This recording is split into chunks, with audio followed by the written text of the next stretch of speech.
What's going on, guys? Hello everyone and welcome back to Never Never Growing Up. I'm Kelsey. And I'm John. And we are back with another fun video for you this Sunday. Well, today's video, we're actually going to talk about Instagram and how to be a Disney Instagrammer when you don't live near Disney.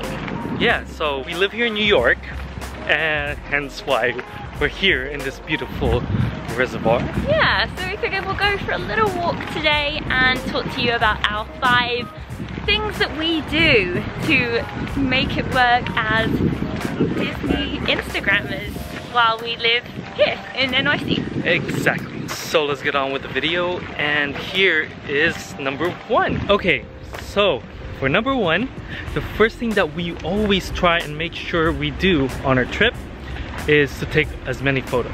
It kind of sounds obvious, but it really does come down to if you have weeks or maybe even months, sometimes even years, if you live far away between your trips, then you want to have content basically to sustain your feed while you're away. We try and take as many photos of every little thing that we can. It's pretty much from being at the park, being at the resorts, being at, let's say, Disney Spring or any type of shops that contain Disney things. So we want to get as much photos as we can of everything related to the niche that we're shooting, right? Definitely, and also take advantage of the different festivals and times of year as well that you might be there, because come the next year when it's Festival and Garden again, or maybe Food and Wine again, we'll have those photos stored and ready to go for when that time of year comes around again. Yeah, so what we do is we actually create timelines too. So we can go back to where these photos are taken the following year, or not even that. Let's say it's Mickey's birthday and you know, we have a great photo of Mickey. There you go, we're gonna use that as something that we can post, you know, at a specific time when needed. Exactly. So, the other thing we're super conscious of is the quality of the photos that we're taking as well. Yeah, so with the contents that we're making, we try to use all the tools that we have to try and get as much footage. So sometimes it gets a little crazy. Yeah, it does crazy. There's a photo of me using 3 different, you know, equipment. I have my phone, my camera, our point and shoot, my DSLR. So I'm trying to use everything I have to try and actually capture as much good quality as I can. That was one of our first trips though. We've learned a few tips and tricks to avoid that since. Yes. I think if you're going to sustain like doing this for a long period, then you want to be a little bit more streamlined than that. And it's quite easy, like with the quality of mobile phone cameras now, like you can do most things on there. Yeah, so well, for the most part we do shoot with our phone. I do have a SLR that we use depending on what we're doing. But the whole point is to take as many photos of everything.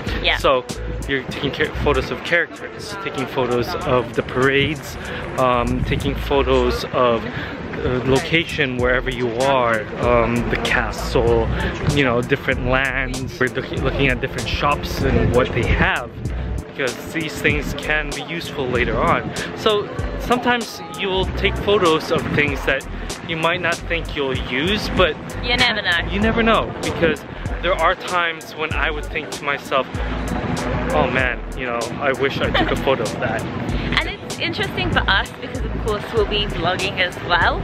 So usually how we'll do it is one of us will be holding the video camera, one of us will be snapping photos. Like there's probably been instances in our videos where you've seen like John filming and then there'll just be me taking a picture. But you know, that's how we kind of navigate it and manage it. It's also something that we really enjoy doing, so that's okay. Exactly. The other thing as well when you're taking a bunch of photos is even when you find like a photo spot, like don't shy away from taking several of the same photo. Like John will always do this. I'll sometimes get self-conscious and like I'll be like, oh my god, we're taking too long to take this photo. But ultimately as people that live far away from the parks, we don't have the advantage of looking through our camera roll and being like, actually I don't like any of those, and going back to reshoot. So I think it's always good to take multiples, different poses in the same areas, like different facial expressions, different ways of doing things, like, because eventually, well, hopefully you'll like at least a few within that batch, right? Exactly. So one pose, different ways of doing it. Or one area, you know, you're at the purple wall and you're gonna take 5 different ways or styles. To be honest, we take a lot of photos at one area. Again, we're trying to capture different photos in different ways just so that we have it just for a what if kind of thing. Yeah, no, so, absolutely. Yeah, that is. It's which kind of lends nicely to our point number 2 on this list, which is to plan ahead. Yeah. You know, scope out, like on Instagram or wherever you'd like to look, the different sort of photo ops that you want to take photos with, whether it's a wall, whether it's taking a photo with a specific character or taking photos of a specific character in parades. Like, do a little pre-planning, because again, when you are living far away, you don't have that benefit of just hopping back to the park to get that photo that you missed. Yeah, so when planning a trip, we're there to enjoy ourselves as well as do Instagram photos. So as we make an itinerary of what we want to do in the parks, we kind of plan our shoots around that as well. And it would just be a passing comment, like, like, oh, like, I just really want to remember to take a photo by the purple wall or something like that. You know, it's as basic as that, but hopefully we remember to do it and we get those photos. Yeah, so our planning is not just planning on where to take the photos and where we're gonna go and enjoy our trip. We also kind of plan ourselves to know where things are. Yes. So not necessarily planning on taking the photos there, but know that, hey, we know that the purple wall is nearby, so maybe we can go jump into it. On the way to Tomorrowland, to ride Space Mountain or something. So when we know where things are, it'll be easier for us to come up with a photo plan. Exactly. Another thing that we do plan is the times, the hours. So there's a few things. We have extra magic hours that we always want to plan where we would like to take photos. Let's say you want to get a good photo with the castle and when it's empty, the first thing you want to do is, as empty as can be, there's only, I think, 2 times in the whole day that it's going to be empty. At the beginning when no one's around, and at the end when everyone's about to leave. Exactly. And you know, there's a big change in lighting, so you can plan on going early in the morning for that. Yeah, sometimes it's worth sacrificing a little sleep to get up early and, you know, A, enjoy the parks when they are a little bit less crowded, but also get those Instagram shots. Yeah, and the golden hours, there's 2 of course. Yeah. The golden hours is the sunset and sunrise. You're gonna get that different glow from the sky that's gonna brighten up all the photos, so we always take advantage of that. Yeah. And of course, planning the hours of, again, when things are taking place, whether it's a parade or characters coming out, or when shows or anything that has a specific time that you can't just take a shot any time of day. So be aware of your park times and just plan ahead. Exactly. One bonus, avoid distractions. There's gonna be a lot of distractions. People disappear. You know, when you're trying to make a video and someone that your partner is supposed to, and you get this squirrel syndrome where she looks for squirrels because, you know, squirrel. Anyway, there's distractions. Try and avoid it when you're on a mission, but sometimes it's actually nice to just look at the squirrel. Sometimes you don't see it, you know. But anyway, let's go on. No more distractions. Next one, number 3, right? Yeah. We're number 3. Let's go find a place to do number 3. Ooh, we found a nice spot. Look at this beautiful area. Smile. Okay, so number 3 is outfit planning. My favorite part. Of course, it's her favorite part. Look at that. She has the best outfits, of course. Oh. Jealous. You can tell that we do have different outfits all the time. We plan a lot on our trips. it's super fun for me. Like, I love thinking about what I'm gonna wear when I'm in Disney, whether it's gonna be something that's like really like super Disney, like a graphic t-shirt, or maybe it's something a little bit more like everyday style, casual, 90s, with a pair of like mini ears that match the outfit. You know, I made a video before we went on our cruise about what I'd be wearing for that, and it was much more like nautical themes. Yeah. Like, it's just a lot of fun to plan out, you know, what you're gonna wear, to be comfortable and enjoy wearing it, but also, you know, how it's gonna look in the photos and things like that. Yeah, so I think this is the fun part that happens outside of being in the parks for us. Yeah. Especially for me as well. A little tough sometimes because Kelsey always knows what she wants to wear, and I have to try and figure out what I'm gonna wear when she's wearing with whatever she's wearing. So it's tough, but it's fun. I think this is the best. You like to bound too, don't you? Oh yeah, I think this is where we get more creative. This is the part where we actually get excited because, all right, it's like, let's say we're coming to Disney next couple weeks and it's Flower and Garden. So she has an idea for Flower and Garden. I've already got about 5 different options for Flower and Garden. Right, so think about that, right? We plan our outfits. To me, I'm still kind of behind. My outfit planning really revolves around Disney bound. I don't go heavily Disney bound like a lot of other Disney bounders do, but I'm more simple. But she has like all out, like knows what she wants. It's like I have a vision, you might say. Yeah, your vision is awesome because then it's like, oh, I know what I'm gonna wear this day because we're going to Magic Kingdom. I know what to wear. Or it's really fun for me. Yeah. Like, I like being able to dress a little bit more outlandishly than I get to in my everyday life. Like, anything goes in Disney, I feel like. So exactly. So planning wise, think about where you're gonna be going and what are you gonna wear with it. What's gonna look good in the type of style that you want to look. So, exactly. And the other thing that we do, and that I think works really well for people that are living further away from Disney, is maybe consider taking a couple of outfits for a day and doing a little outfit change.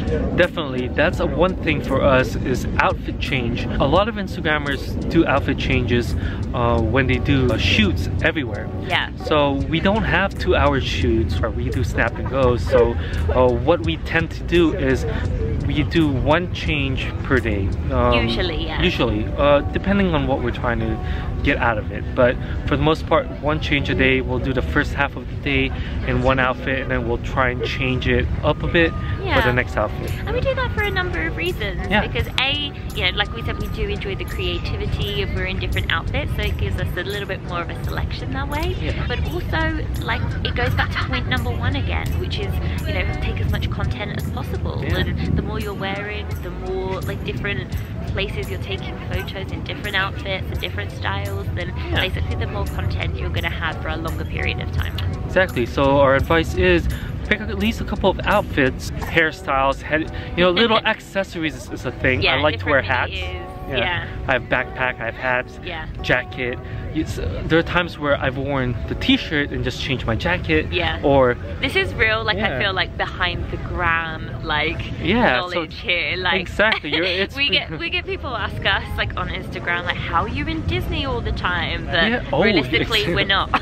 Exactly. We just wear different outfits and take photos. Yeah, so we'll post something on something's going on Disney-wise. So we'll post something that relates to the day, and we will get a message saying, hey, you're in Disney again? What's going on? I'm like, actually no, this was a few months ago, or this was last year's photo, but we didn't post a shot. Yeah. This is real talk right now, guys. And that's exactly what it is. So planning our outfits is one thing that really makes it seem like we've had a chance to take hundreds of different photos. And if you've worn it once, doesn't necessarily mean you can't wear it again. No, absolutely not. Don't think it's a bad thing to wear. We are all about outfit repeating. Oh yeah. We are like Lizzie McGuire. Yeah. You are an outfit repeater. I have a lot of shirts, but I can show you multiple photos of me wearing the same shirt in different ways of wearing it, or Kelsey. So definitely you can reuse them. Yes, and that brings us to the final point of planning outfits and the style piece, which is dress for comfort. Yeah, you want to feel nice and comfortable. Pretty much you're there for hours. Like, you're gonna spend a whole day at the park, right? And this is the difference between someone that lives locally, that can pop in wearing like an amazing outfit and look super stylish, and you can do that too, but think of what you're wearing on your feet. You're going to be walking around all day if you're just there on a vacation. Maybe it's from like rope drop to fireworks, so of course like dress for style, but also more importantly dress for comfort. Yeah, while planning ahead and dressing for comfort, you're planning what your outfit is. Remember, the weather is also bad. So. Yes. So always make sure you bring something that works with the weather. Yeah. So, comfortable and weatherproof. And weatherproof. Yeah. On to number 4, and that is to not be afraid of incorporating Disney style into your everyday life. You know, there's another way of generating content when you're far away from the Disney parks, which is to take photos wherever you are. Wear a fun Disney shirt and go to a park, or go to somewhere like beautiful and take a shot, like showing off an accessory or something. Exactly, like we're here in Central Park right now, and we're dressed up in some gear. Exactly. Something colorful. You know, it doesn't necessarily mean you have to be in Disney to actually show off your Disney style. Yeah. Disney style is anywhere. Absolutely. I'll put a few photos here of, you know, when we've done that and how we've managed to incorporate different things into our everyday life. It's a fun way to, you know, feel a little bit closer to the magic and a little bit closer to Disney too. Exactly. So one thing to do, or one thing I always try and do, is make sure that I buy clothing that works well in Disney and outside of Disney. Like right now, I like this jacket that I wear every now and then. It's you know, it's like it has a flyer style like jacket, and I can wear it now. I'm wearing it now, and I can find ways to wear this in Disney to make it look good. Pink jacket right here. Look at that. I will admit, I did buy for Disney, like for a Disney trip, because it's bright, it's colourful, it works with a bunch of my like 90s Disney shirts that I have. It's not specifically Disney. It could be, I could put a patch on it or something, but it is definitely something apparently that I wear in my everyday life too. Yeah, so you can wear it more than one place. So that's how we incorporate our Disney style outside of Disney. And it helps because when we do go to Disney, we'll have clothing options that we can wear. Alright. Okay, so number 5 is one rule that we make sure always happens when we go on our vacation. And this is the golden rule if you want to be a Disney Instagrammer that doesn't live near Disney. Exactly. And that is... Are you ready? Are you ready? Are you ready? Just have fun. Yeah, seriously. Seriously. You're there for a vacation. Yeah. The number one thing that we do as Disney Instagrammers is we go to Disney. Yeah. That's it. Exactly. And yes, we take a lot of photos.